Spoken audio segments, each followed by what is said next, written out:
За бүгдэнд нь шинэ дугаарыг минь төргийа. Подложи подкаст маань дараагийн дугаар эхлэхэд бэлэн болоод байна. За өнөөдрийн дугаар болохоор маш чухал дугааруудын нэг байгаа. Нийгмийнхаа хувьд ч тэр одоо энэ болоод байгаа огцрох амархан гэд Монгол болоод байгаа жагсаал цуглааны талаар тэднээсийг дэмжсэн байр сууриа илэрхийлсэн тэр дугаар байж байгаа. Тэгээ дээрэс нь биднээс ерөөдөө сэтгэл зүйн талаас нь энэ сонгуул хүмүүсийн энэ холбоо хүмүүсийн болохоор энэ яаж сонгуульд оролцож байна, яаж биднээс болохоор ийм буруу шийдвэрүүд гаргаад байна, яагаад энэ хүмүүс худалдаг даад байна тэр талаар болохоор ярилцах байгаа сэтгэл зүйн талаас нь. За хай зүвч. Хай бүгдэнд нь өдрийн мэнд хүргэе. Та бүхний мэдж байгаа ачлан эсвэл магадгүй дийлэнх мэдэхгүй байж магадгүй. Подкастын үүсгэн байгуулагч Өвлөн маань бол энэхүү огцор хамархан жагсаалын зохион байгуулах гэхээс илүүтэйгээр эмх зэксэнд оруулж байгаа багийн гишүүн байгаа тийм. Бидний хувьд болохоор мөн Өвлөн за өнөө гэх мэтчлэн зохион байгуулж байгаа хүмүүсийн найзууд. Тэгэхээр өнөө бас намайг жагсаалд оролцоо явж байхад сэтгэл зүйн талаас нь оюун эрднийг одоо яагаад сайн лидер биш юм бэ гэдгийг нь харуулсан юм зүйл яриач гэж одоо урьж исэн. Тэгээ би тэр үед нь болохоор яах юм гэд татгалцсан. Гэхдээ яалтчгүй нэгэн л бидний санаа сэтгэл бодол хүсэж байгаа зүйл тэдэнтэй нэг чигт байгаа учраас миний дуу хоолойгоо хүргэх талбар нь бол одоо бидний бодложи подкаст юм байна гэж бодоод энэхүү дугаарыг бас хийхээр шийдсэн. За тийм миний ч юм адил өөрөө Монгол ерөөдөө хамт цуглаанд оролцоод явж чадахгүй байгаа учраас ерөөдөө бодложи подкастынхаа энэхүү талбарыг ашиглаад ард нь бас байгаа шүү, дэмжиж байгаа шүү тий. Өөрийнхөө дуу хоолойгоо эндээс чадхаараа үргээд дэмжиж байгаа гэдэг илэрхийлэх талбар маань болж байгаа юм болов гэж бодоод тэгээ өнөөдрийн дугаараа хийх санаа төрөөд тэгээ бит хоёр өнөөдөр хийж байна. За тэгэхээр надтай адилхан маш олон өөр хүмүүс байгаа ах тий. Өөр Монголд байж байгаа болж байгаа цуглаануудыг үзээд хараад бахархаад тий. Тэгээд өөрсдөө харамсалгаар оролцож чадахгүй байгаа ч гэсэндээ дэмжиж байгаа гэдэг илэрхийлмээр байгаа тийм хүмүүс байгаа. Тэгэхээр тэдгээр хүмүүс зориулаад тий зөвч өөрөө цуглаанд нь очсон өвлөндөө болохоор бас ойрхон байгаа. Тэгээд тэр багийн өвлөнтэй ч ярилцсан баг. Тэгэхээр ерөөдөө өнөөдөр ч ярилцсан баг. За энэ тухай яг Монголд яг юу болоод байна? Энэ цуглаан юу болоод байна тий? Одоо ямар шатандаа явж гин цааш дээр нь яаж үргэлжлэх хандлагатай гэдэг талаар биднээс тавчхан дуртаад тэгээд нэг тайлбарлаад өгөөч.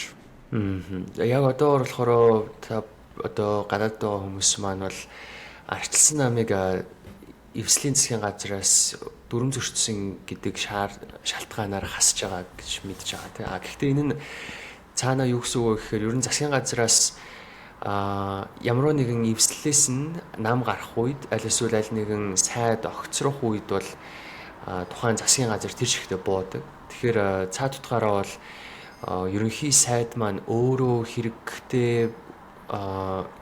хүлээж байна, буруугаа хүлээж байна гэж огцорхын оронд арчилсан намаар ирэхэд бол туг тагчиж байгаа хэлбэр гэж харагдаж байна. Арчилсан намыг гаргаж байгаа нэрийдлэр угаасаа арчилсан нам гарч байгаа учраас бүх засаг тарах ийм одоо дүр зургийг харуулах чинь л гэж харж байна. Гэхдээ энэ санал нь арчилсан намыг эвслээс гаргах шаардлага нь одоо улсын хурлаар ороод 50% дээш санал авсны үндсэн дээр одоо шийдвэр эцэслэгдэнэ. Гэхдээ энэ мэдээллийг хийснээс одоо 3-4 хоног өнгөрч байна. Одоо хүртэл ямар нэгэн шинэ мэдээлэл байхгүй байгаа. Тэгэхээр цаанаа ордон дотор яг юу болж байгааг бол бид нэр сайн мэдэхгүй байгаа. Тэгэхээр огцор хамархан жагсаал маань бол зохион байгуулж байгаа хүмүүсийнх нь хэлж байгаагаар бид нэр түүнийг бол нэгдүгээр эцэс хүртэл жагсана.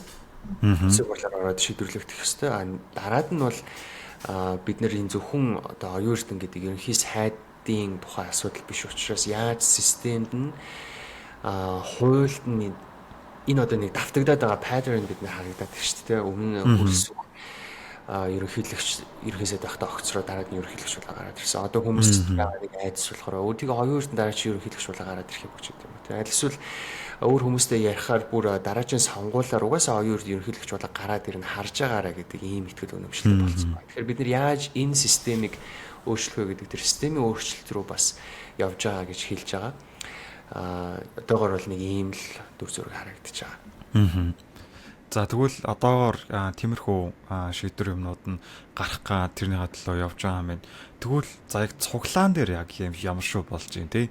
Залуучууд хэр байна? Талбай дээр яг юу болж байна? Ямар хөтөлбөрүүд байна? Тэгвэл энэ болохоор тий эсрэгүүцэл цуглаан нь болохоор бусад цуглаануудыг бодох юм бол юугаар өөр байсан бэ чиний хувьд? Босож жагсаал би өмнө ерөөсөө жагсаалд очиж талбай дээр оролцож дандаа сошиалор л өөр хоолой хүргэж ирсэн. Тэгэхээр яг бодит мэдрэмжийн хувьд тэр талбар дээр юу болж байгаа тэр анзаарч байгаа зүйл бол зөвхөн миний өмнөх сошиалор харж исэн зүйл болон битээр оролцож байгаа хоёрын хоорондын ялгаа байж магадгүй. Гэхдээ өмнө нь бол бүр маш олон хүмүүс гарч ирээд news agency сэтгүүлч нар мэдээлэл хүргэж байгаа хүмүүс нөгөө хит олон ялгаатай зорилгын төлөө тэнд очиод байж байгаа дүр зураг харагдчихсан. Энд бол одоо баг очиж байгаа бүх хүмүүс нэг зорилготой, нэг үнэт зүйлийн төлөө жагсаж байгаа харагдаж байгаа.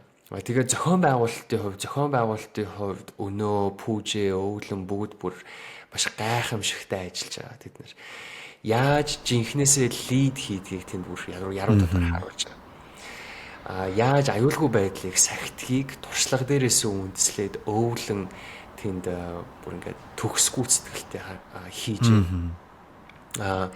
Мөн одоо уг нь бол Amnesty болон дэлхийн нүүбэс одоо гаргаж байгаа энэ хэрхэн амар тайван жагсаал цуглааныг хийх вэ гэдэг юм гарын агуулгууд гайдлайнууд уг нь байдаг. Эдгээрийг өмнө аль ч жагсаал дээр мөрдөж байгаагүй, аль ч жагсаал дээр хууль хүчний байгууллагууд нь энийг сахиулж байгаагүй. Энэ удаад бол би бас цагдаа нараар хууль хүчний байгууллагуудаар нэг бахархаж байгаа үйл явдал бол бидний дуу хоолойгоо хүрэхэд тэд нэр тусалцаа үзүүлж байна. Гэхдээ сүүлийн үед нөгөө сөрөг жагсаалынхан гарч ирээд энэ тэрэ болж хаад бол нэг ч цагдаа талбай дээр байхгүй байсан гэх мэтчлэн одоо дутагдaltaй зүйлүүд ажиглаад эхэлсэн. Гэхдээ эхний ээлжинд бол эхний өдрүүдэд бол сүйтгэхээр ирж байгаа хүмүүсийг талбай жагсаалын голловтоос гаргах жагсаал оролцож байгаа иргэдийг хамгаалах хэмжээчлэн бол маш сайн үйл ажлуудыг хийж исэн. Тэгэхээр уг нь бол олон улсын түвшинд энэ амар тайван жагсаалыг гүйцэтгэх гарын авлагуудыг зөвлөмжүүдийг бол уг нь бол нөгөө талаасаа хууль хүчний талаасаа уг нь бол сахиулах гээд хичээж исэн боловч одоо байхгүй болцоо. Гэхдээ зохион байгуулж байгаа талаас бол энэхүү гарын авлагуудыг зөвлөмжүүдийг бол бүр маш сайн дагаж мөрдөөд маш сайн олон нийтэд сурталчлаад явж байгаа ийм дүр зураг харагдаж байгаа. Мөн жагсаалд оролцож байгаа хүмүүс маань дийлэнхэн залуучууд гэхдээ залуучуудаа дэмждэг бас бидний дээд үеийнхэн маань бас хурж ирсэн байна. Тэд нар маань бол бүр маш гайхалтай зохион байгуулагч нарынхаа үгийг сонсож гин, дэг журамтай нэгнээ хүндэлж гин. Тиймэрхүү зүйлүүд бол харагдаж байгаа. Тийм байна. Би ерөөсөө тэг цагдаа нар эхний өдөр очоод тэг аюулгүй байдлыг хангаа тэрийг ерөөсөө анзаараагүй сонсоогүй байсан байна. Тэгэхээр тэрийг сонсоод бас таатай байна. Өмнөх жагсаалуудыг ерөөдөө миний ажилласан дүр зураг болохоор нэгсэн цагдаа нар ирдэг нь болохоор явраа нэгэн байдлаар нөгөө жагсаж байгаа хүмүүсийг тараах ч юм уу те эсвэл нөгөө нэг жагсаал одоо болохоор өөрийнхөө эсэргүүцээ илэрхийлж байгаа дууг нь хорих хаах маягийн нэг тиймэрхүү юм ажиглагддаг байсан шүү дээ. Тэгэхээр энэ удаа бас төгсцөл гэдэг зүйл төгс байна гэж бол мэдээж байхгүй. Гэхдээ ямар нэгэн байдлаар дөнгөж эхлээд тэгээд эхний тоногт нь ч гэсэндээ тиймэрхүү зүйл ажиглагдаж байгаа гэдэг нь өөрөө баг зэргийн бас дэвшилт гарсны хэрэг юм болоо тий. Тэгэхээр тэр бол сонсоод таатай байна. За тэгээд цаашлаад тэгвэл одоо ер нь үргэлжлээд цаашаа ямар төлөвтэй яахаар байна гэдэг тал дээр зөвчүүд мэдээлэл байна уу. Тэгээд ер нь миний ажилласан болохоор Facebook, Instagram дээр хөвчлэн болохоор яг энэ кампайн юмудаа болохоор явуулаад байгаа. Тэ хөтөлбөр юмнуудаа хөвчлэн явуулаад байгаа. Тэгэхээр бүх нөгөө нэг одоо сонсож байгаа хаанаас энэ мэдээллүүдийг авах вэ? Яаж ерөнхийдөө энэ жагсаал цуглаанд оролцох вэ гэдэг бол та огцрох амархан гэдэг Instagram, Facebook page байлээ. Тэгэхээр тийшээ ороод бүгдээрээ дагаад тэгээд бүх хөтөлбөр юмнуудаа мэдээллүүдээ аваад яваарай гэж хүсье. Тэгэхээр зөчийн хувьд болохоор мэдээлэл цаашдаа ер нь бол ямар байх төлөвтэй байна гэж бодож байна.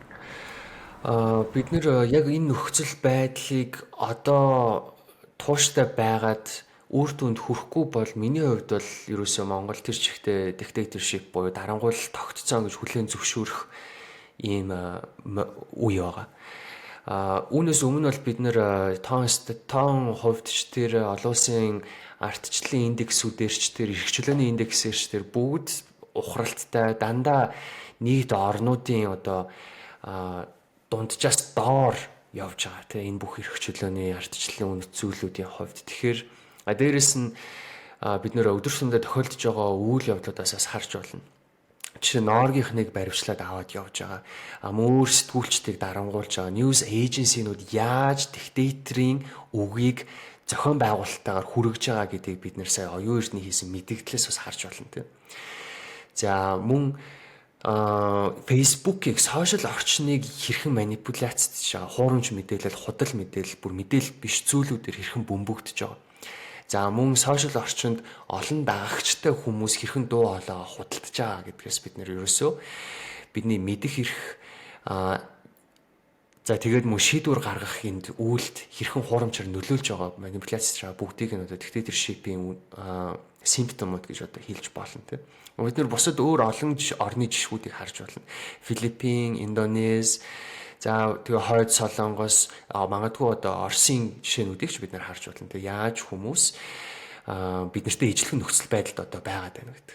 Бид нэр л 90 оноос хойш ардчлал гарцсан гэж одоо итгээд байгаа боловч сүүлийн бараг 5 жилийн хугацаанд бол бараг одоо ардчлалгүй болцсон гэдэг дүгнэлт рүү хүрэх гэдэг гэсэн. Жагсаалын одоо ирээдүй бол бид нэр тууштай одоо яваад эцсийг үзэхээс арга байхгүй миний хувьд. Мөн зохион байгуулж байгаа хэдийн маань ч гэсэндээ итгэл үнэмшил харж байгаа алсын хараа тэнд огтлцож гин гэж би харж байгаа. Тэгэхээр сүүлийн уржигдэрч жагсаалын 9-10 дахь хоног дээр бүх нийт боловсролын төлөө гэд эвсэл All for Education гэдэг эвсэл нийгэмлэг байгаа. Түүний үүсгэн байгуулагч өдөрдөгч Тунхлаг гэд одоо би өмнө боловсролын хамтын ажиллагааны нийгэмлэг дээр СΟБ-ийн 10 жилийн мастер судалгаан дээр 17-8 ч онд хамтран ажиллаж исэн ийм ихч байдаг багш хүн. Тэр хүн болохоор 1995 онд Сүхбаатарын талбай дээр 156 өдөр үргэлжилж исэн багш нарын жагсаалд одоо оролцоо явуулж исэн хүн яаж тууштай байх уу гэдэг хичээлэг жагсагчдад хүргэсэн. Энэ нь өөрөө зохион байгуулж байгаа хүмүүс маань юу хэлээд байна вэ гэхээр бид нэр 156 өдөрч жагсаж магадгүй шүү гэдгийг тунгалаг хичээр дамжуулж хүргэж байна. Тэгэхээр зохион байгуулж байгаа хэд маань бол бид нар бууж өгөхгүй гэдгийг харуулсан. Хүмүүст ч гэсэндээ бид нартай хамт байгаарай гэдгийг одоо уриалсан. Тэгэхээр миний хувьд ч тэр бас жагсагчдын хувьд ч тэр окей бид нэр үр дүнд хүрэхийн тулд одоо 10 хоног жагсаад бол одоо болж болохгүй байна гэдэг мессежийг авсан болов уу гэж бодож байна. Тийм би нэг тэр гоолонгоо дэрч байлоо эсвэл нөгөө нэг чойронгоочлоо тэрэн дээр байсан нэг яг өгүүлээ харж ирсэн нэг яг тухайн үед нэг багш яг би хин гэдэг нэрийн сайн санахгүй байна. Гэхдээ нэг багшийн өгүүлэлийг ярьж хахад өөрөө яг тухайн үед болохоор энэ жагсаалд оролцож исэн. Яагаад энэ маш чухал яг юу байсан тий цуглаан тэгээд энэ ерөөдөө энэ протест байсан гэдэг талаар ярьжсэн л та. Тэгэхээр нэгсэндээ бас тэрэнд сонирхолтой бас мэдээж шинэлэг санагдаж байна. Цаашдаа болохоор бүх энэ жагсаж байгаа хүмүүсийнхаа моралын цаашаагаадыг бид нар тууштай явна шүү гэдэг сануулад тэгээд тэрийгээ бас илэрхийлсэн болохоор маш гой санагдаж байна. Тэгээд бас өөр санагдаж байна. Тэгэхээр тиймэрхүү байгаа юм байна. Окей. За тэгэхээр огцорхон амархан жагсаал цуглаа маань иймэрхүү мэдээлэл иймэрхүү ерөөдөө байгаа юм байна гэдгийг зөвч маань мэдээлэл сая хүргэлээ. Тэгэхээр одоо хоёлоо энэ дээр нэмж хэлэх зүйл байна. Нэмж хэлэх зүйл бол бид нар маш цөөхөлөө байх шиг байна яг одоогоор. Тэгэхээр таксинд суугаад такси орж байгаа хэгш нарын яриаг сонсоход л бид нэр ардчлал гарснараа дампуурсан гэдэг мессежийг л одоо өгж байгаа байхгүй тэр хүмүүс. Тэгчээд хэлж байгаа үндслүүд нь болохоор бүгдээрээ маш алдаатай, маш том гаптай. Нэгээ дэмжихгүй ийм одоо үндслэгээнүүдээр дүгнэлтэнд хүрсэн яваа даа. Тэгээд үүнийх нь шалтгаан юу вэ гэд харахаар дийлэнхтэй л одоо сошиал платформуд байх шиг л байна л да. Тэднэрээр дамжуулж хүргэж байгаа мэдээлэл хүнд юу бодохыг нь заагаад байна гэж би харж байна. Тэгэхээр нөгөө сошиал хэрэглээг бид нар маш сайн одоо цензуртэй хэрэглэх, мэдээлэл дамжуулахдаа бас хариуцлагатай байх. За Тэгээд сошиал дээр явж байгаа бүх юмд итгэхгүй байх. Сошиал дээр явж байгаа ийм fragmented мэдээллүүд байгаа, хоорондоо уялдаагүй зүйлүүд. Тинчэнэс хүмүүс холбоод дүгнэлт хийхдээ нэг нэгнийг үнэхээр дэмжиж гинүү гэдэг дээр бас жоохон нухацтай хандахгүй бол одоо хоорондоо ямар ч хавцалтаагүй зүйлүүдийг нэгтгэхэд үнэлтэнд хүрчээд байгаа шүү. Нэг жишээ нь болохоор сайхан нэг таксины цухад жолоочч ингэж хэлж ирсэн. Ардчлал ерөөсө хог байсан. Шал дэмий юм байсан гэж байгаа. Яагаад вэ гэсэн чинь ардчилсан нам засаг барьсан 4 жилдээ бид нэрийг ямар их дараа өрөнд унахсан 7 их 80 үл 7 тэрбумын их 80 лээс 7 их 80-ийн бонд тавьсан гэж. Ардчилсан нам засаг барих үедээ өр тавьсан нь ардчлалын үнэт зүйлсийг няцаах ардчлал хог байсан гэж хэлэх тэр одоо үндслэгээ болж чадахгүй шүү дээ. Тэгэхээр энэ нэг жижиг тус тустай мэдээллүүдийг нэгтгээд хэтрүүлэн дүгнэлт хийж байгаа юм. Тэгээ ерөөсө бүх зүйлийг катастроф хоёр туйлаар хараад ардчлал гарч ирснээр хар байсан. Ерөөсө бүх зүйл буруу болсон, муу мухай болсон гэж хүмүүс боддог. Гэтэл өмнө ямар байсан, мөн бусад улс орнууд социализм ямар түвшинд байж гин, за мөн дарангуул ямар түвшинд байж гин гэдгийг бид нэг эргэж хараад ингээд одоо ухаад эхлэх юм бол ардчилсан нам засаг барьсан 4 жил бол ардчлалыг бүтэн төлөөлж чадахгүй. Ялангуяа Монголын ардчлалын илэрхийлэмж бол ерөөсөө тэрний жижигхэн л хэсэг нь тэрнээс биш бүх зүйл биш юм байна гэх мэтчлэнгээр ингээд харахыг би бол үрэлж байна. За баярлалаа зүч гоё уриалга байлаа. Тэгээд одоо тэгвэл хэдүүлээ яагаад тэгвэл хүмүүс одоо яриа л та биднээс одоо нөгөө нэг ажиглагдаад байгаа нэг зүйл болохоор хөгшин хүмүүс, залуу хүмүүс ерөөдөө хоёр хуваагдсан байдалтай байгаад байна. За тэгвэл саяны хэлсэнчлэн таксины хичээнд жишээнээр хүртэл харагдаж байна тий. Ардчлал гарснаас хойш ерөөдөө юм дампуу байсан. Ер нь бол болохоо болсон. Ардчлал ерөөдөө бүгдийг ерөөдөө жигээд тий. Ардчлалаас болоод ингэсэн. Тэгэхээр энэ дээр хоёлоо сэтгэл зүйн талаас нь ч юм уу эсвэл ерөөдөө яг юунаас болоод хүмүүс иймэрхүү шийдвэрийг гаргаад байна. За тэгээд цаашлаад биднээс яагаад ийм саналаа хөдөлдөг. За эсвэл ямар нэгэн байдлаар ахуулаар те ямар нэгэн мөнгө авч ингэж цуглаан жагсаал хийгээд байгаа. Тэрэнд нь яагаад хөвчлээ энэ ахимаг насны дээдлийн үеийнхэн маань ялангуяа хөгшин хүмүүс те хөгшөд маань энд илүү өртөмтгий байгаад байна. Үүнд юу нөлөөлөд байна те.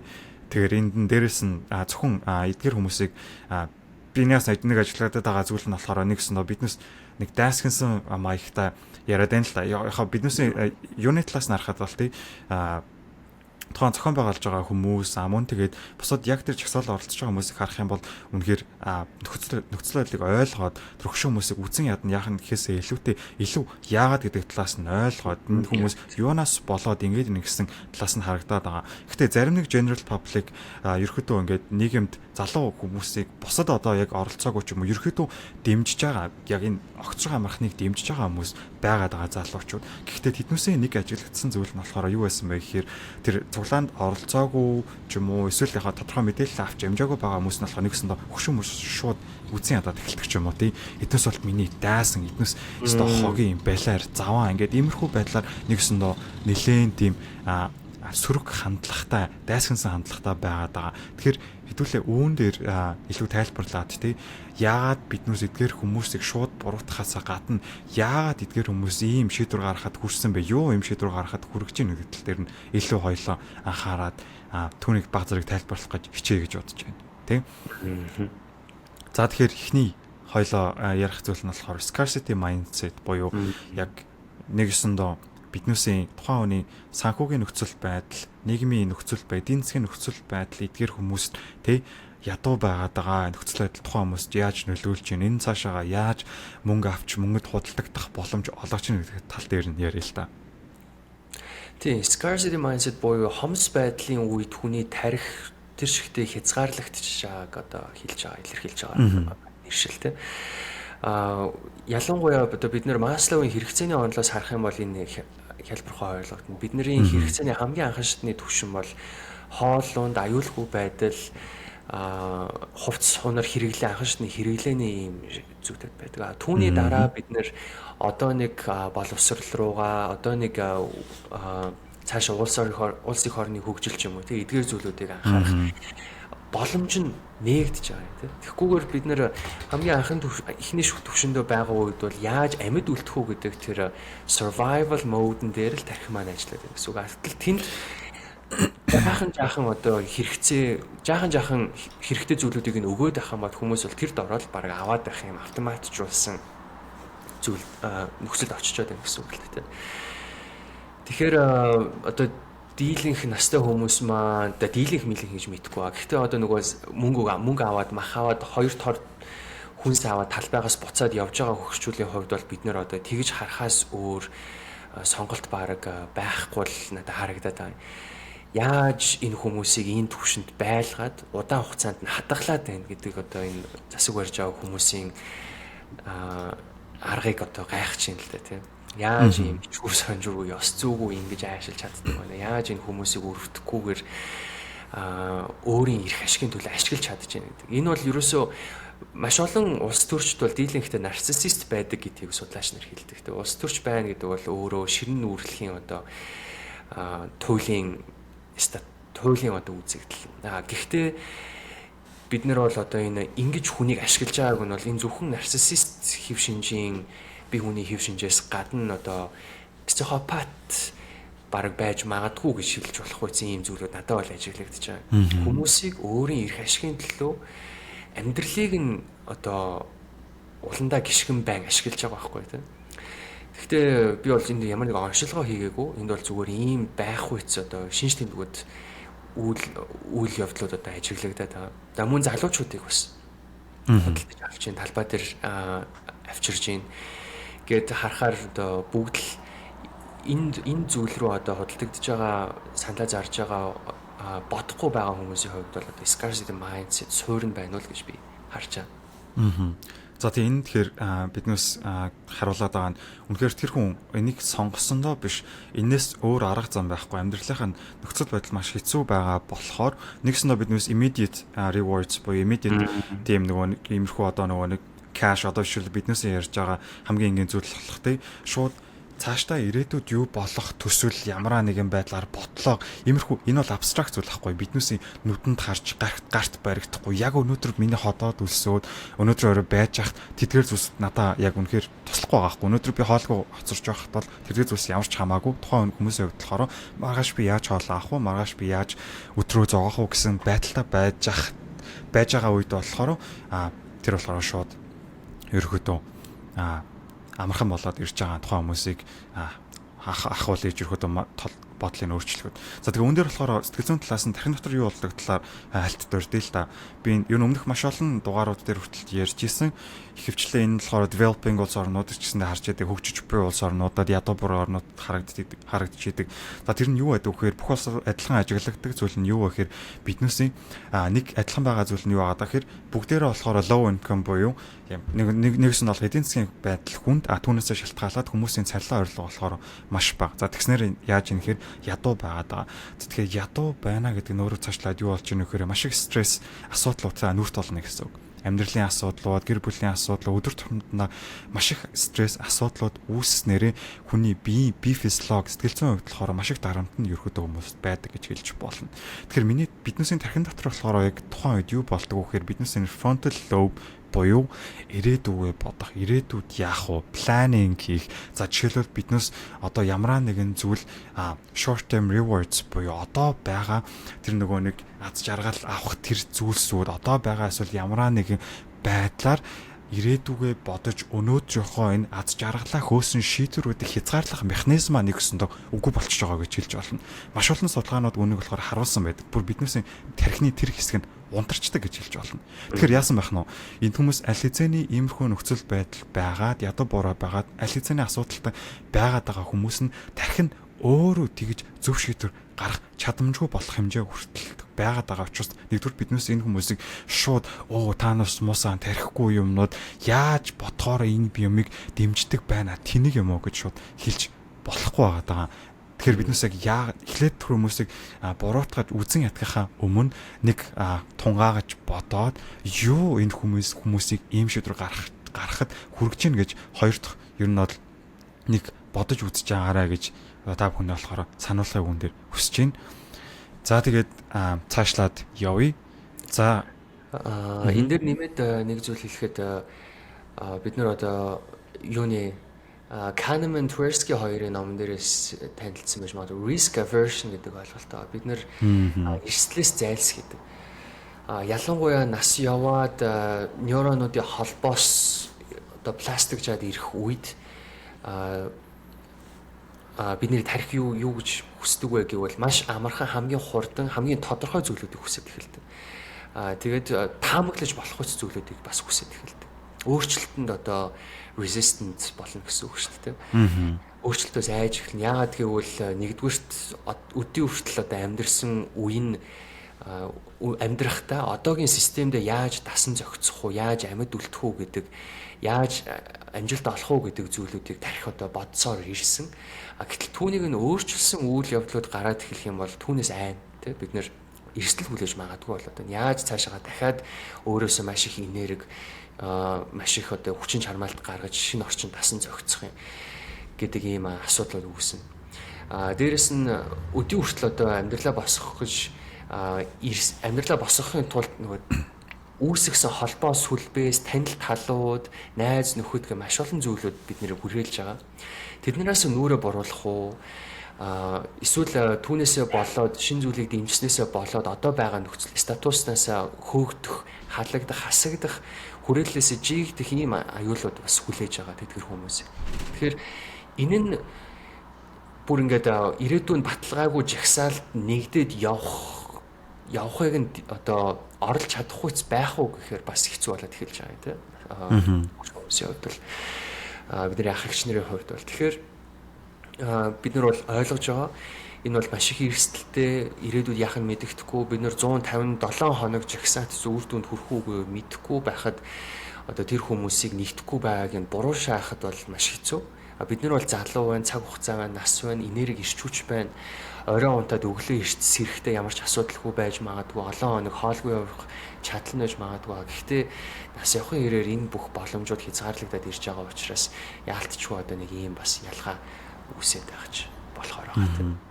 Тийм. Тэгээ дээрэс нь тийм болохоор биднээс эдгээр ализаны суудсан байгаа энэ mindset сэтгэлгээний эсрэг зогсож байгаа учраас түрүүний биднээс хэлээд байгаад маш тууштай авах шаардлагатай, төвчээртэй авах шаардлагатай. Тэгээд биднээс энэхүү нөгөө нэг тайван замаар бас байхдаа чухалчлах хэрэгтэй. Яагаад гэдэг юм бол хитрхи үзэн ядаад хитрхи үний эсрэг байгаад ирээд бүр хитрхи экстрим болоод ирэх юм бол нөгөөт нь буцаад биднээс эсрэг ажиллаад эхэлнэ те. Эднээс ч юм бол иймэрхүү л гарууд байсан юм байна. Хулиган те иймэрхүү болоод эсвэл ингээд буцаад нөгөө хүмүүсийн эсрэг тал нь биднээс ойлгохыг хүсгийнхаа эсрэг бүрэл энэ залуучууд өстой бүтэхгүй ийм л юм хийн ч гэдэм юм тий. Тиймэрхүү тийм болохоор биднээс түрүүний хэлсэнчлэн маш тайван замаар маш логик байдлаар илүү тэмцэх нь болохоор чухал байгаа харагдаад байгаа. Тэгэхээр үүнээс цаашлаад түрэн дээр болохоор бас хэлээ л та биднээс бас нэг яагаад буруутгаж болохгүй вэ гэдэг жишээн дээр тэр саяны зөвч халт хэрлэлээ нэгдүгээр тухайн хүмүүсийн амьдралынхаа туш ингээд байгаад ирсэн одоо жишээлбэл хөшөө хүмүүсийн хараад энэхүү халамж энэхүү өгж байгаа мөнгнүүд одоо нөгөө нэг хүрээлж байгаа хүрээлэн буу бүлэг хүмүүс за тэгээд орчин найз нөхөд нь нэгсэндөө энэ нам эвсэл за эсвэл нөгөө нэг байж байгаа 90-ад оноос ахуулаад эсвэл тэрнээс ч өмнө ард эвсэл гарахаас ч гэсэндээ өмнө болохоор энэ арчлал тогтохоос өмнө ч гэсэндээ энэ бүлэг хүмүүс нам тариалтай бүх хүмүүс намаа дэмждэг за ардын намыг бүгд дэмждэг ганц нам засаглал тогтцсон байсан үе шүү дээ тий. Тэгэхээр бүгдээ юм намд гэдэг юугаар өөрийнх нь identity буюу тухайн нөгөө нэг бүлэг хүмүүс нэгс сэтгэлгээ нь тогтцсон байгаа. Тэгэхээр нэгдүгürt эдгээр өөрийнх нь тогтцсон бүлэг итгэл үнэмшил бүх зүйлсэд нь хамт нурах тийм төр байлээд шүү дээ risk үүсээд байгаа аахгүй яагаад гэвэл одоо биднээс дахиад өөрчлөлтнө гэх юм бол дараа нь энэ бүлэг хүмүүс нь яах өөрөөс нь нүрэ боруулах уу эсвэл энэ бүлэг хүмүүс нь хайчих уу дараач хүмүүс нь гарч ирээ биднээс их тоохгүй хайчвал яана гэх тиймэрхүү байдлаар айдас үүсэж байгаа.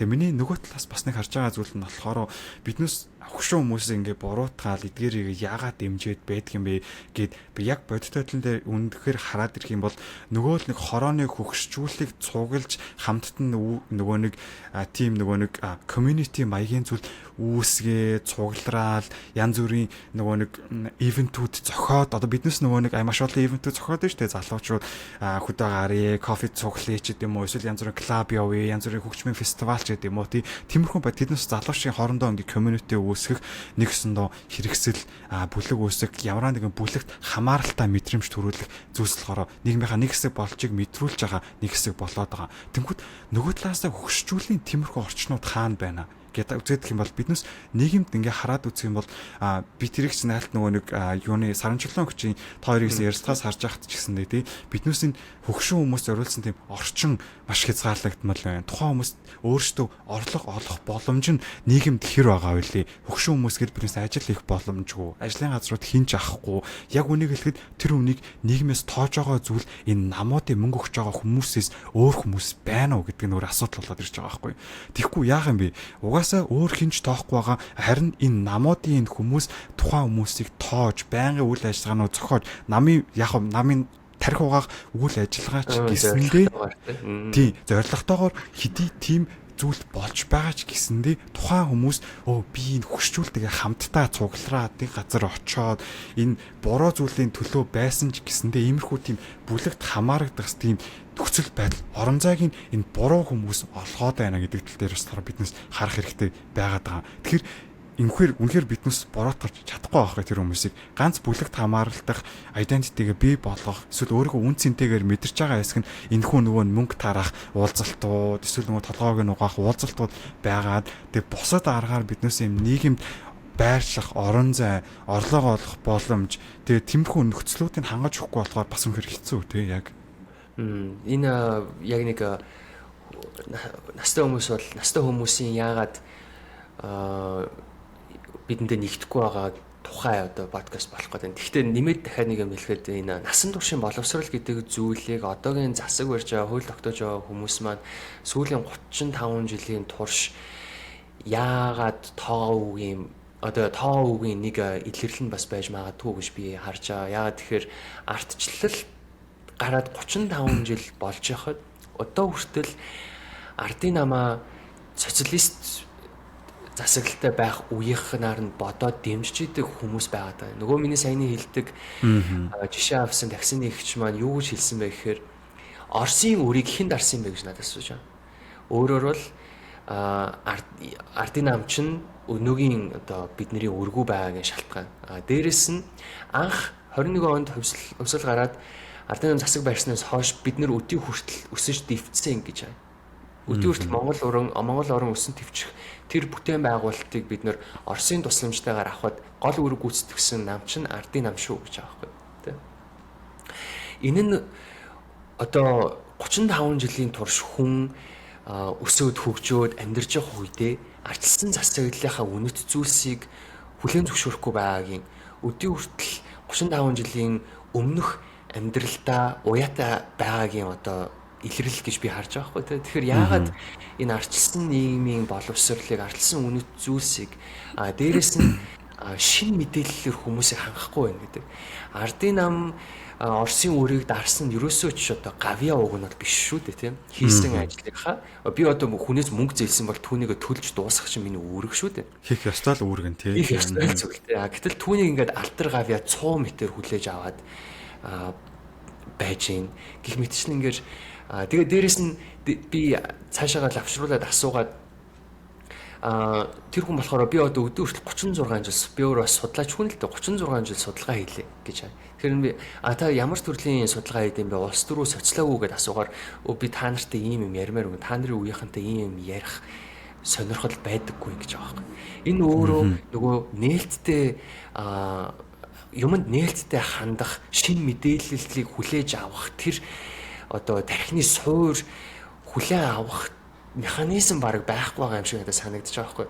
Тэгээ би зүгээр та өөрөө анханасаа ярьж эхэлсэн штэ гэд ингээд тэр харилцан яриа дуусч байгаа. Гэтэл энд харилцан ойлголцол нэгнээс сонсох, нэгнийхээ бодол санааг илэрхийлэх нээлттэй орчин бид нар байх хэвээр. Би тэрийг нь сонсох гээд яагаад таны хийсэн судалгаанууд дээр юу харагдсан? Яагаад та ийм итгэд үнэмшилтэй байгаа ингээд асуухаар шууд тэр нээлттэй харилцах орчныг хаачж байгаа байхгүй өөрийгөө хязгаарлаад дуу хураачж байна. Тэгэхээр ийм үед бид нэр яаж нэг нэгнээ бас ойлгох юм бэ? Нэгнээ илүү танин мэдэх юм бэ гэдэг ийм асуудал гарч ирж байгаа.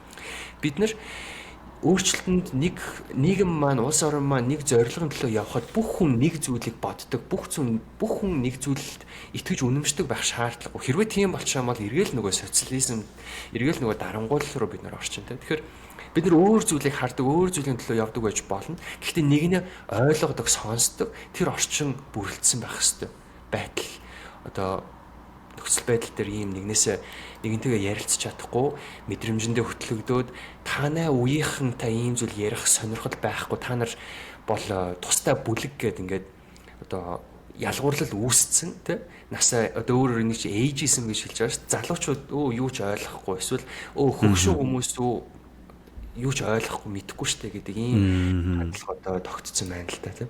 Аха. Тийм. Тэгэхээр саянаар юу н харагдаж байгаа нь нэг тийм бабл аваад байна л та тий. Бүгдээрээ яг нэг тийм бабл дотор орсон. Тэр бабл дотор болохоор яг нэг үзэл санаа та нэг одоо нөгөө нэг юмаа ярьдаг хүмүүс нь хоорондоо бие нэгэ фид хийгээд тий. Нэг нь болохоор бодсон бодолтой, нөгөөх нь улам өөгшүүлж дэмжээд, улам нөгөөх нь баттатгаад confirmation bias гэж яагаад байгаа тий.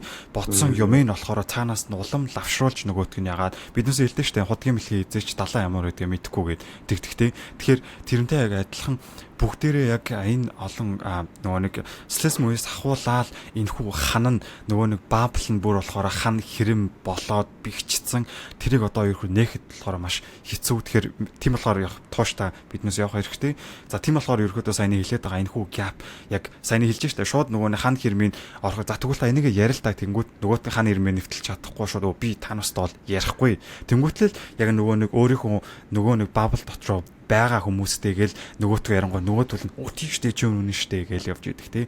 За нөгөө талаас нь харах юм бол бас нэг зүйл нь яагаад энэ хүү яг ардчлалыг үзен ядах зүйл маш их байгаад байна гэхээр өөрхөн lived experience буюу яг амьдралын туулж гарч ирсэн тэр хүү зүйл болохоор маш их нөлөөлж байгаа. Тэрийг бас үгүйсэх аргагүй. Яагаад гэхээр 90 онд биднээс хэлж яахт болохоор ихэнх хүмүүс хэлж социализм сайхан байсан штэ гэд тэгэнгүүт гэд хүмүүс болгоо хэлдэгтэй арчил гараад бүх юм үгүй болсон. Энэ бол яг үннийг хэлэхэд тухайн хүмүүсийн амьдралынхаа турш харахад бол үнэн л зүйл байгаа байхгүй юу. Яагаад вэ гэхээр 90 онд ихэнх хүмүүсийг сонсож байгаа бүх юм ямарч бараагүй болоод бүх зүг ажилдаг байсан хүмүүс ажилгүй болоод ихэнх хүмүүс архинд ороод за тэгэд ямар хэцүү буй байсан болохоор нэгсэн траума болоод тэр хүмүүс үлдсэн байгаа байхгүй юу. Тэнгүүт нөгөөтөө хамгийн тухайн нийгэмд юу болж исэн бэ гэд хүн болгон одоо өөрөөр гэсэн асууж учир шалтгаан эсвэл ямар нэгэн зүйлийг болохоор буруутгах тийм зүйл хайж байгаа штэ. Тэгэхээр юу болж исэн гэсэн нь ардчлал гарсан юм байна. Тэгээд ийм зүйл болчлоо гэдэг оюун санаанд суудсан тий. Ягаад тэгвэл буцаад ингээ харах юм бол социализм үед эцэггээ сонсгож гэсэн ажилгүй өнгөж байдгүй байсан. Хүн болгон ажилтаа байсан, орлоготой байсан. За тэгээд яг хүн болгоны амьдрал бүр нэг төгс байгаагүй ч гэсэндээ бүр тийм архинд ороод ажилгүй болоод магаашаа яа гэж бодох хүмүүс бол ховор байсан нь бол үнэн байсан юм шиг байгаа. Гэхдээ яг арчил гараад яг ухаан хүний амьдрал үнэхээр л хэцүү байсан болохоор нөгөөтгөө учир шалтгааны яг бусад газраас хайхгүйгээр амархан зүгээр шууд плейм ихтэй зүйл нь юу вэ гэхээр ардчлал болоод тэгээд дээрэс нь нөгөө үзэн ядж байгаа ардчлалын дэмжиж байгаа хүмүүс нь юу вэ гэхээр одоо үед байгаа залуучууд байгаа. Биднээс болохоор яг тухайн lived experience тухайн зүйл яг ямар хэцүү байсан, ямар юу байгааг нь биднээс мэдэхгүй учраас яг бас тухайн яг мэдрэмж ардчлалыг хэрвээ магадгүй биднээс тэр үед амьдардаг байсан бол ардчлалыг үзэн ядах байсан үгүй ч үгүйсэхгүй тий. Тэгэхээр бас иймэрхүү зүйл бас байгаад байгаа харагдаад байгаа. За тэгвэл хоёлаа энэ хэсгийг өндөрлөө дараагийн хэсэг рүү оръё. За тэгээ дараагийн хэсэг рүү оръё. За дараагийн хэсэг маань болохоор одоо энэ Монголд явж байгаа нөхцөл байдал дүр зураглал зөвхөн Монголд яваад байгаа юм биш те. Дээрээс нь энэ аажуухан маш алгуурхан явж байгаа энэ диктатор дарангуул тогтоох гээд байгаа хүмүүс би яг хин гэж хэлж мэдэхгүй гэхдээ бүлгээр нь ерөнхийдөө аваад үзэх юм бол бидний явж байгаа чиглэл ерөөсөө тэр ихэд дарангуул руу явж байгаа юм зураг харагдаж байгаа. Тэгэхээр энэ маш ухаалгаар маш зөвүүн одоо дис дараатай төлөвлөгөөтэй яваад байгаа байхгүй. Үүний жишээ болохоор бид нэр жишээ нь Филиппинээс харж болно, Индонезиас харж болно. Өөр одоо энэ дарангуул тогтоод дайн байлдаан үүсээд байгаа улс орнуудаас бас харж болно тийм. Гэхдээ өмнөд Солонгост үүссэн шиг нэг шөнийн дотор цэргийн хүчээр хүмүүсийг дараад авж байгаа бол энэ үүний бол бид нөгөө дүр зураглал нэг. Тэгэхээр дарангуул заавал нэг цэргийн хүчин танк, буу шуу болоод хүмүүсийг дарамтлаад эхлэх зүйл биш. Одоо хамгийн эхлээд сошиал платформудаар хүмүүсийн ярьж байгаа, итгэж үнэмшиж байгаа зүйлүүдийг нь худал мэдээллээр дүүргэж угаах, хүмүүсийн тархийг угаах. Мөн нэр нөлөөтэй хүмүүсийг мөнгөөр худалдаж аваад эрх мэдлээр бас хамгаалалтаар худалдаж аваад тэр хүмүүсээр дамжуулан худал мэдээлэлээ түгээж байгаа ийм одоо механизмаар эхлээд за хуулийн хүрээндээ хүмүүсийн эрх ашигыг хамгаалж байгаа мэт одоо масктай хуулиар хүмүүс яг үүндээ цааталтай хүмүүсийн дуу хоолойг илэрхийлэх эрхчлөөг нь хомж байгаа ийм одоо хуурамч хуулиудаар дамжуулжтэй. За тэгээд дараач байгаа нь болохоор энэ залуучуудын ялангуяа ядуу бүлгийн нийгмийн одоо нөхцөл нийгмийн түвшиндээ бол одоо орлогын түвшин бага байгаа хүмүүсийн сандлыг худалдаж авах зарчмаар нэг намын засаглал тогтоох. Одоо нэг намынх болж чадахгүй байх юм бол эвсэл нэрийн доор хамтарсан одоо засгийн газар байгуулж өөрөөр бол сөрөг хүчин байхгүй ийм засаглалыг тогтоох гэх мэтчлэн арга механизмуудаар дарангуулыг тогтоогоод байна л да. Энэ дээр Филиппиний жишээг аваад саяны зүйлүүдийг нэг жоохон дэлгэрүүлэх юм бол саяхан Монголд сэтгүүл зүйн инновац хөгжлийн төвөөс гаргасан хөгжлийн төвөөс орчуулсан Мария Реста гэдэг Филиппиний инх тайвны Нобелийн шагналт сэтгүүлчийн дарангуулагчтай хэрхэн тэмцэх үү гэдэг номыг гаргасан. Тэгэхээр энэ зүгээр л уншиж байгаад гой санагдсан болохоор нэг энэ номыг орчуулад гаргаад байгаа юм биш те. Угаасаа Монголд энэ дарангууллыг угсраад байгааг хүмүүс анзаараад мэдээд байгаа учраас бид нар жижиг алхам аваад байгааг нь бас анзаарч байна. Тэгэхээр энэ дарангуулагчтай хэрхэн тэмцэх үү гэдэг номон дээр Мария Реса Филиппинд сая өнгөрсөн онд энэ сар энэ оны ихэрч байна уу? Олон улсын шүүхэд баривчлагдсан Дүтэртэй гэдэг дарангуулагч хэрхэн одоо дарангууллаа тогтоосон 1980 оноос эхлээд хүүхдтэй ингээд зургалсан байгаа юм. Тэгэхээр би Монголд хамгийн ойр байж болох жишээ нь болохоор 15 жилийн өмнө орчмоос Facebook газар аваад хүмүүс хэрэглээд эхэлсэн үедээ холбож одоо Монголын нөхцөл байдалтай маш ижилхэн байгаа учраас ярих гэдэг. 15 онд болохоор маш нэг сонирхолтой зүйл нь Facebook хэрэглэгчдийн тоогоор Филиппин номер 1-т явж исэн байна л да. Идэвхтэй хэрэглэгчдийн тоогоор. За энэ үед болохоор юу болж исэн бэхээр нөгөө тэр үед засаг барьж исэн дарангуулагч нар маш их худал мэдээлэл гаргадаг. Худал мэдээлэлд юу гэж тараадаг вэ гэхээр бид нар хар тамхитай тэмцэх бүлэглэлийг дарангуул одоо нухчин дарна гэдэг нэрийн доор маш олон хуулийн гадуурх алан хэдлагуудыг хийж исэн дарангуулагч нар. Энд бид нэг зүйлийг анзаарах хэрэгтэй нь юу аав гэхээр хар тамхитай тэмцэх бүлэг гэдэг нэг байсан гаргаж ирээд түүний эсрэг тэмцээд байгаа байхгүй. Гэтэл тэнд маш олон хүмүүс хилмигдэж байгаа. Маш олон хүмүүсийг худал мэдээллээр бухж агаад хар тамхитай холбоод алчж байгаа байхгүй. Монголын хувьд бид нар юу хайж болж байна вэ гэхээр нөгөө авилгачдтай тэмцэн гэдэг нэрийн дор бид нар яг юу болоод байгааг нь мэдэхгүй, хэн яагаад баригдаад байгааг нь бүрэн мэдэхгүй маш олон хүмүүс энэ хэсэг баригдлаа шүү дээ. Тэгэхээр хэрвээ бид нар дарангууллыг хүлээн зөвшөөрчих юм бол энэ цаашаага авилга өгсөн нэрээдлэр, авсан нэрээдлэр хэн очиод хилмигдээд хуулиас гадуур цааслуулаад хэрэг хүлээгээд явахыг мэдэхгүй ийм нөхцөл байдал одоо жишээ нь харагдаж эхэлж байгаа юм. Энэ болохоор миний зүгээр л нэг юм сэжиглэж байгаа ижил байж болох үс нэг зүйл. Гэхдээ үүнээс цаашлаад бид нэр одоо нөгөө мөрөөдөө тоглоом зохион байгуулсан мөрөөдөө тоглоомд оролцсон нэрийдлэр бас юу болох нь бид нар мэдэхгүй те. Тэгэхээр ийм зүйлүүд одоо ажиглагдаад. За хоёрдугаар саяных дээр зүгээр яхад энэ дэр бас нэг аюултай нь болохоор энэ бүх policy энэ одоо нөгөө нэг ямар хүмүүсийг ямар журмаар те ямар requirements-аар эдгээр хүмүүсийг авилга гэж яг юу байгаа гэж тодорхойлж байгаа хүмүүс нь эдгээр нэг нам энэ одоо юунд байгаад байгаа нь асуудал байгаа байхгүй тий нөгөө талаас нь наа чи буруу байж та гэж хэлэх ямар ч боломжгүй эдгээр хүмүүс нь өөрөө хүссэн замаараа хэнийг авилгач гэх юм авилга авсан хүнийг яаж тодорхойлох гэдгийг эдгээр хүмүүс нь өөрөө шийдгээд байгаа байхгүй тэгснээрээ эдгээр хүмүүс яаж ч манипуляц хийж хэнийг ч тэгэж авилгаж авсан болгож жишээлбэл нөгөө хүн нь ямар дургуун хүн жишээлбэл тий авилга авсан болгохын тулд жишээлбэл тухайн дургуун хүнийхээ хийсэн зүйлийг энэ авилга авсан гэж тооцноо гэж үзчих юм бол тэр одоо хүн магадгүй авилга гэж хэлж болохгүй хэлэх биш зүйл хийсэн байлаач гэсэндээ нөгөө нэг энэхүү нам өөрөө шийдвэрийг гаргаж байгаа учраас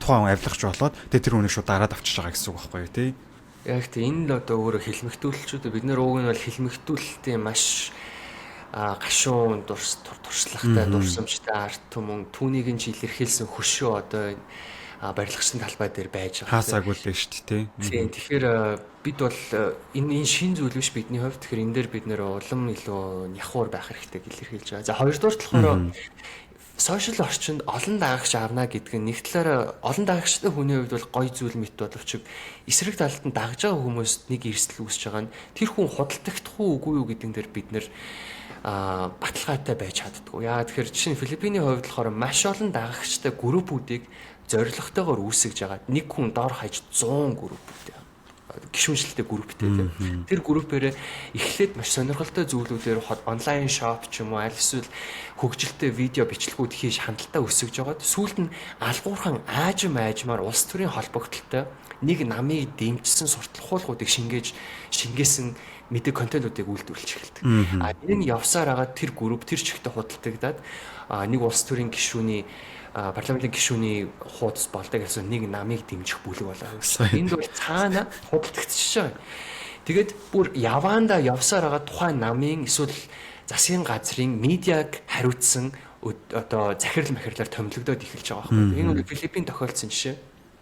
100 хэдэн ширхэг хэдэн 10 сая даагчтай группийн үдирдэгч нь админ нь зүгээр л улс төрийн медиаг хариуцсан захирал болоод ившиж байгаа. Бид нэр энэ дээр нэг зүйлийг анзаарч байна. Нэг жишээг авч болно. Саяхан койны хэрэгээр маш олон хууль бус худалдаа наймаа яваад тэр койныг үүсгэсэн хүмүүс маань одоо хайцсан бэ мэдгүй алга болцсон байна. За энэ дээр бид нэр жоохон нөгөө цаатлыг ухаад үзэх юм бол тэр хүмүүс магадгүй хамгаалалтанд орсон байж магадгүй. Хамгаалалт гэдэг нь болохоор ирэх барьж байгаа намууд маань хүмүүсийг өөрсдийн зорилгын төлөө ашиглаад хуулийн хамгаалалт үзүүлэх ийм дүр зураг байдаг. Тэгэхээр бид нэр зүгээр бас нэг анхаарах хэрэгтэй юм. Хизээхэн энэ механизмаар явж байгаад улс төрийн хамгаалтанд ороод аль эсвэл аль нэг намын аль нэг гишүүний хэвлэлийн төлөөлөгч ч юм уу медиаг нь хариуцдаг хүн болоод гараад ирэх хэлж мэдэхгүй. Энэ бол маш ойрхон байна. За миний хувьд бол зүгээр өөрийн эргэн тойрны танилуудаас бол хизээний ингэж явцсан хүмүүс байгаа. Гэхдээ би нэрийг нь хэлж болохгүй, нэрийг нь хэлж чадахгүй байгаа гэдгийг л одоо мэдчихэ тэ. Тэгэхээр хамгийн саяны нөгөө юун дээр нэгттэй юу харсан чинь одоо нөгөө фэйсбүүкээр яваад байгаа YZ TV гэдэг нэг контент үйлдвэрлэдэг төгтүүд байдаг гэсэн шүү дээ. Тэгсэн чинь Молпидигийн тэр нэг YZ TV гэдэг 2020 онд меншн хийсэн байсан юм байгаа аахгүй юу? Тэнгүүт нөгөө нэг меншн хийсэн байсан юм дээр нь очиод YZ TV гээд хараад одоо харсан чинь пэйж нь арт түмний ялалт гээд оюун эрдний зурагтаа болоод өөрчлөгдсөн байгаа аахгүй юу? Одоо бүр ороод харах юм бол байж байгаа. Тэгэхээр иймэрхүү яг саяны яг адч хийсэн жишээ бол одоо ингээ эхнээсээ хэрэгжээд аль хэзээ 20 оноос ахуулаад тэрнээс өмнө ч байсан ингээд явж байгаа гэдэг нь болохоор бодит жишээ бол харагдаж байна л та. Яг одоо энэ дугаар гарсан үед ч гэснээр та YZ TV гэж Facebook дээр хаах юм бол шууд Молпидиг тэр юу нь бол пост нь бол гараад ирнэ. Тэгэхээр та сонирхч байвал ороод хараарай. Яг тийм. Саяны болохоор нэг цаана алгуурхан яваад байгаа зүйлийг ярьсан бол одоо илт ойлгомжтой ой готом үйлдэлүүдийг бид нар харж шүү дээ. Яаж оюун эрдэнэ ерөнхий сайд залуучуудын дунд нэр алдартай болж байгаа хүмүүсийг худалдаж аваад зохиомл нэвтрүүлгүүд хийж байна тийм. Тэр тавигдж байгаа асуултууд, тэрийг цацж байгаа механизм бүгдээрээ бүр ингээ харах юм бол чихшүүцмээр ийм зүйлүүд харагдаж байна шүү дээ. Тэгэхээр энэ бол бүр ингээ ичхнүүр нь бүр ингээ нүүрнийхээ шир бүр ширээ байгаа төмөр юу болцсон юм бэ гэмээр зүйлээд байгаа байхгүй тий. Тэгэхээр хүмүүсийг ингэж доромжилж байгаа юм уу? Хүмүүсийг ийм төвшөнд гэж авч үзэж байгаа юм уу? Тэр хүмүүс Монголын ард иргэдийг яг юу гэж бодоод байна гэхээр өөрөөр гайхал төрөх үйл явдлуудыг бол бид нэр баг сонгуульд өгөхөд ирэхээр одоо баг сонгуулийн ч бус үеэр улаан цай хардаг боллоо шүү дээ. Хүүхдийнхээ тэр их одоо зарцуулалт ямар байна гэдэг. Бусад улс орнууд дарангуйлттай улс орнуудын төрийн түшээдүүд тэдгэрийн ихнэр хүүхдүүдийн хэрэглээ ямар байдгийг бид нар мэднэ шүү дээ. Зөвхөн цүнхний коллекцэн л гэхэд бүтэн нэг өрөө байр дүүрэх үстэй ийм том одоо тансаглалтай байдаг. Тэгэхээр ийний жишээнүүдийг ч гэсэн бид нар одоо ингээд анзаараад эхэлж байгааг одоо эхэлж юм л да тийм. Тийм бол угаасаа нүдэн дээр ил байгаа зүйлс тэгээ нүдэн дээр нь өөдөөс нь эдгээр зүйлсийг нулимж байгаа юм шиг шидэд хаар тэр нь өөрөө хамгийн жигшрүүцмэр зүйл болохоор байгаад байгаа байхгүй тийм. Агт. За тэгэхээр миний хувьд болохоор одоо Mary Ressa-гийн ном дээрээс авчирч хэлмээрсэн зүйлүүдийг энэ үрээ дуусгах гэхгүй бол дугаар маань бас хитрхи удаан болох гэдэг. Тэгэхээр бид нэр анхаарах ёстой зүйл нь нэгдүгээрт хуулийн дор хүмүүсийг барьж хорж байгаа. Бүр хуулийн дор мэтэр дарангуйлж хүмүүсийг авч явж байгааг бид нэр нооргийн жишээнээр саяхан харлаа шүү дээ. Хоёрдугаарт яаж хуурамч мэдээлэл, худал мэдээллээр хүмүүсийн тархийг угааж байгаа. Яаж олон дагагчтай хүмүүсийг худалдаж аваад тэдгэрийг ашиглаж хүмүүст нөлөөлөх гэж байгаа оролдлогуудыг харж байна. За яаж одоо юу явдаг вэ гэдгийг бас харж болж байна. Нөгөө юу? Сайхан нөгөө нэрийг хэлсэнтэй. Худлаа хүмүүсийг гүтгэж, барьж, хорж насыг авилга. Хилмигдүүлэлт. Хилмигдүүлэлт. Бас явах эрсдэл үүсээд байна гэдгийг одоо бид нэр харж болж байна. Тэгэхээр хүмүүс дахиад таксины хийж байгаа жишээг л ярив. Энэ нэг ерөнхий сайдыг огцруулах гэдэг л гэж хүмүүс хараад ах шүү. Гэтэл энэ огцрох амархан жигсаал маань өөрөө цаана байгаа нюанс нь юу юм бэ гэхээр уг нь бол бид нэр энэ дарангууллыг эсэргүүцээд байгаа юм те. Дарангууллыг, диктаторшипыг, авторитар засаглалыг бид нэр уг нь бол эсэргүүцэж байгаа юм. Тэгэхээр энэ цаад утга санааг нь бид нар бас ойлгож одоо юу болоод байна? Хэрвээ бид нар энэ зүйлүүдийг хараад төвчөөд хүлцэнгүй байгаад ах юм бол бид нар хүлээн зөвшөөрж байгааг нэг хэсэг. Mary Ressa номон дээр нэг ингэж хэлдэг. Хүлээн зөвшөөрж дуугүй байна гэдэг бол хүлээн зөвшөөрж байгаагийн илэрхийлэл юм аа. Тийм болохоор бид нар яг одоо байгаа газараас юу чадхаа хийх ёстой. Яг одоо байгаа газараас юу чадхаа хийнэ гэдэг нь өөрөө ууг нь бол лидершипийн хамгийн анхны алхам юм тийм. Хамгийн одоо хялбар хийж болох зүйл нь leadership гэдэг нь олон хүнийг манлайлалаад улмаа шиг өнөө шиг талбай дээр гараад яриад хүмүүсийг хүмүүсийг байлдан дагуулад байгаагийн одоо хамгийн ихний алхам нь. Учираас бид нэр дуугүй байхгүйгээр дор бүрнээ чадхаараа үгүй хэлээд өөрсдөө илэрхийлж явах ёстой байгаад байна. За тийм. Тэгээд тэрэн чинд including юу байж болох вэ гэхээр миний бас нэг зэ ажилласан зүйл нь болохоор ихэнх одоо болж байгаа залуучуудын гэсэн нэртэй маш олон ивентүүд ерөнхийдөө болж байна. Тэгээд үүнээсээ гадна биднээс одоо энэ огшин хүмүүс, настай хүмүүс зориулсан те яг тэр үеийнхэн зориулсан тийм илүү хөтөлбөрүүд, илүү зөв талаас одоо нөгөө манай артчлалыг дэмжсэн эсвэл progressive тийм үзэл бодолтой тиймэрхүү ивентүүд дээр илүү огшин хүмүүстэй хамарсан, зориулсан эсвэл одоо нөгөө нэг залуу хүмүүс, огшин хүмүүс гэж тусад нь нөгөө нэг ивент зохион гэхээс илүүтэйгээ хамтдны энэхүү нөгөө ханын нураах зориулттай илүү тийм ивент зохион байгуулдаг хүмүүс ах юм бол илүүтэй accommodation тухайн нөгөө нэг хөшөө хүмүүс оролцох боломжийг хангадаг ч юм уу тиймэрхүү байдлаар болгомоор байна. Дээрээс нь биднээс ч гэсэн илүү эцэг их эмээ өнөртгөө цагийг өнгөрүүлмээр байна. Биднээс өөрсдөө өөрчлөлтийг хийж байгаа бол биднээс гэрээс эхлэл та аавч өөрийнхөө үзэл санаа ямар байгааг асууя. Аавч өөрөө яагаад тийм үзэл санаатай байгааг нь асууя. Магадгүй сая таксинд зүчт тэрэгчээс та яагаад ийм үзэл бодолтойгоо байв гэхэд чамтай бол юм ярихгүй гэж байгаа бол магадгүй эцэг их нь хүүхэд нь тэгээд асуух юм бол хүүхэдтэйгээ ярилцаж магадгүй. Тэгээд тэр учиртайг биднээс багаар эцэг ихээ өөрсдөө биднээс одоо намууд тэгвэл эдгээр хүмүүс ивентээр дамжуулж тархийг угаагаад байна. Тэгвэл биднээс өөрсдөө гэрээсээ эцэг ихийнхаа тархийг угааж хэлье. Биднээс эсрэг талаас нь нөгөө талаас нь чадхаараа тухайн хүмүүсийн мэдээллээр хангая. Нөгөө ганцхан бабл дотор хажуутлын одоо нөгөө нэг хөрш эгчтэйгээ найзалдаг, хөрш имэтэй найзалдаг өөрийнхөө юм ээ. Зөвхөн биенээсээ сонсдог бол тэр дунд нь агаар оруулъя. Мэдээллээр хангая. Тэгээ чадхаараа биднээс мэдээлэлээ түгээе. Зөв талаас нь түгээе. Тухайн хүмүүсийг биднээс үзэн ядаж өөрсдөөсөө илүү өгшөн хүмүүсэд хаяглаа тусгаарлах нэхээс илүүтэйгээр аль болох тэр хүмүүсийг энэхүү ивентүүдтэй оролцуулахыг хичээгээд илүү өөртөө уусгая. Чадхаараа биднес тэр хүмүүсийг өөрсдийнхөө чадлаараа хичээе. Би нэг удаа манай ээж ерөөдөө бас л яг л адилхан тухайн хүмүүстэй адилхан арчилсан нам гээл тухайн яг л нөгөө нэг социализмыг даасан хэцүү байсан гээл тухайн бүх юмнуудыг ярьж байгаа л та. Тэгэхээр би өөрөө ээжтэй тэгээ тэр талаар ярилцах гэж хичээдэг. Тэгээд тэр талаар ч гэсэндээ яагаад таа гэдэг вэ ярилцахыг хичээдэг. Тэгээд багаар ч гэсэндээ тархийг нь болохоор угаах гэж болохоор хичээж ирж байгаа. Тэгэхээр мэдээж энэ бол амаргүй байсан. Гэхдээ тодорхой хэмжээнд болохоор 100% боддог байсан бол 80%, 100% боддог байсан бол 70%, 30% эргэлзээтэй болдог ч юм уу. Тэр нь өөрөө жижиг гэлтгүй маш том амжилт. Цаашаага small things goes a long way, right? Тэгэхээр ерөөдөө цаашдаа ер нь болохоор илүү багаар биднээс хамтдаа үзэн ятгаас ялж хаяглаад хаяхаасаа илүүтэйгээр ажиллаж эхлэе гэж уриалмаар байна.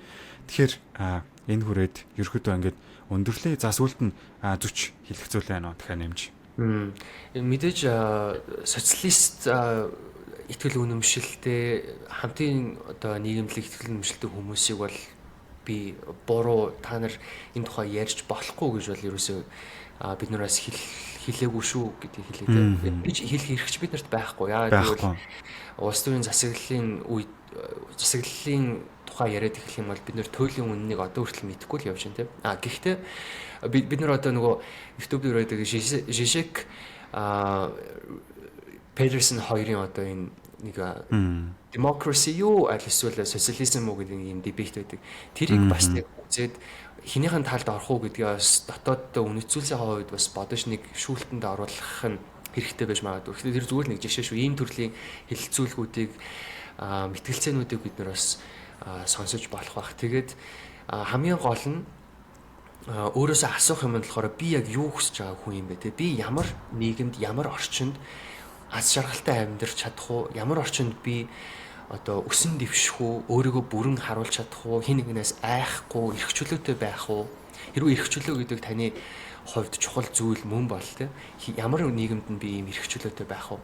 Ямар нийгэмд би хүүхдээ үр хүүхдээ ирээдүй хойч үеэ үлдээхдээ санаа зовхгүй байх уу гэдгийг бас ингээд асуугаад үзэх юм бол одоо өөрийнхөө байр суурийг итгэл үнэмшлэг олоход нэмэртэй байж магадгүй. Тэгэхээр бид өөрийн хувьд бол бид нартэй хамт санаа нэгдэж байгаа хүмүүсийн хувьд бол эдгээр асуултуудтай бид нэр эрх чөлөө юм байна.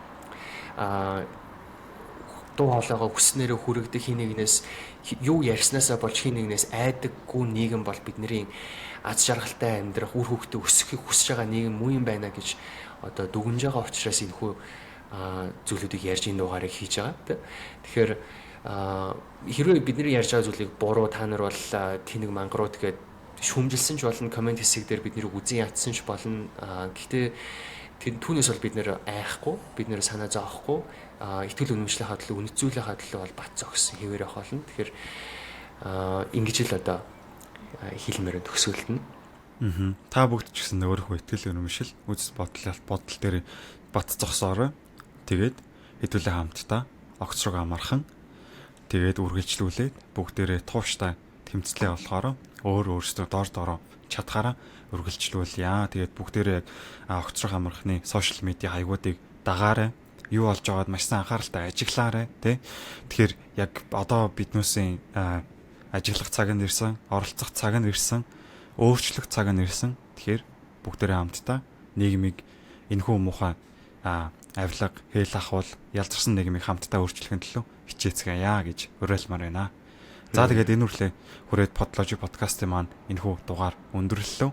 Тэгээд та бүхэн энэ хүртэл сонссонд баярлалаа гэж хэлье. Тэгээд дараагийн дугаараар бүгдээрээ уулзъя. За баяртай. За баяртай.